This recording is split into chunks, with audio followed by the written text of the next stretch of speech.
There's no such thing as sight reading.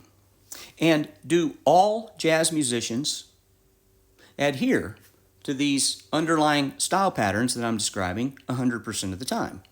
Well, no. This is music. It's an art form. Nothing's 100% of the time. However, 100% of jazz musicians, if they're trying to sound like they're playing jazz,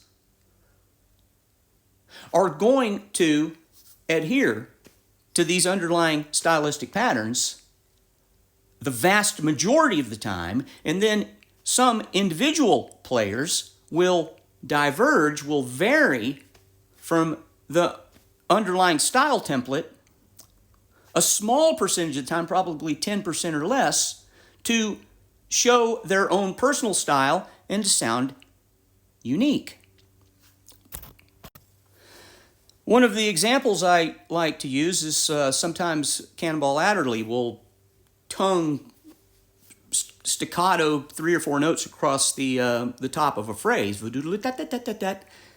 And whenever I point that out to someone who listens to Cannonball, they always immediately know what I'm talking about. Oh yeah, I've heard him do that before.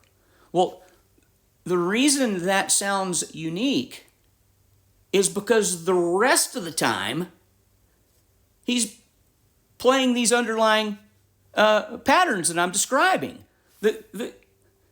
Without the presence of an underlying constant, there's no possibility for a variable, right? So the reason that sounds unique when he's doing it is because it's a variation of this underlying style. So if you're in a hallway in the music building and you hear someone down the hall in a practice room and they're playing jazz, well, how do you know it's jazz? What is it you're hearing that tells you that's jazz and it's not some other style of music?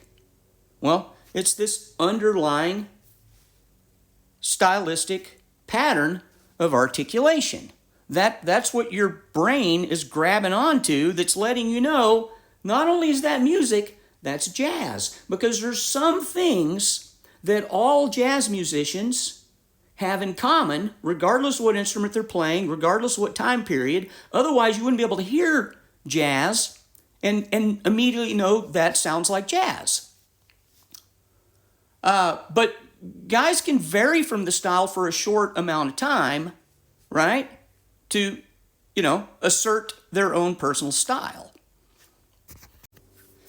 Now, if a player diverges from these underlying articulation patterns that are characteristic of jazz musicians, if they diverge from that too large a percentage of the time, then it starts sounding less like jazz and starts sounding like some other style of music.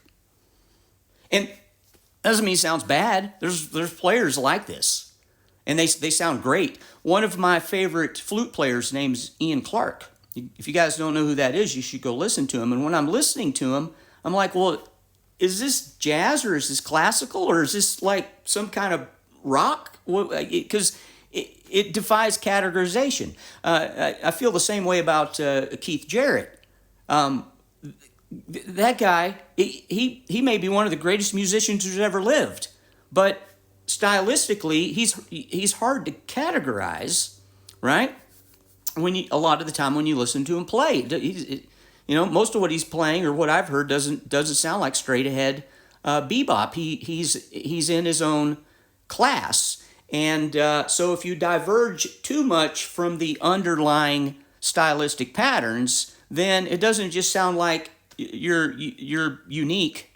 It sounds like you're just playing a different kind of music now. So many of my musician friends will point to these small variations that are unique to individual players. This small percentage of the time where musicians will divert from the underlying straight-ahead jazz articulation style, and they'll say, "See, Dooley, you're crazy. Everybody articulates differently." Well, you can't point to a tiny percentage of rule breaking to discredit the existence of the rule. That's a straw man argument. Without the underlying constant, those variables wouldn't be able to exist. In order to have a variable, you have to have something to vary from. And so these articulation patterns that I'm describing is that underlying template that allows you to then assert your own style if you want to by varying from them while still sounding like you're playing jazz. You can do the same thing with classical music. There are some things that all classical players have in common in all time periods. That's why if you hear somebody playing classical music, you immediately know it's classical music. You can do this with any style of music, right? These are just my observations on jazz. My name's Mark Dooley. I've been a private music teacher for 37 years, focused on practical theory and music literacy. If you'd like to hear more, follow me. If you like lessons, contact me. And if you can learn how to read words, you can learn how to read music.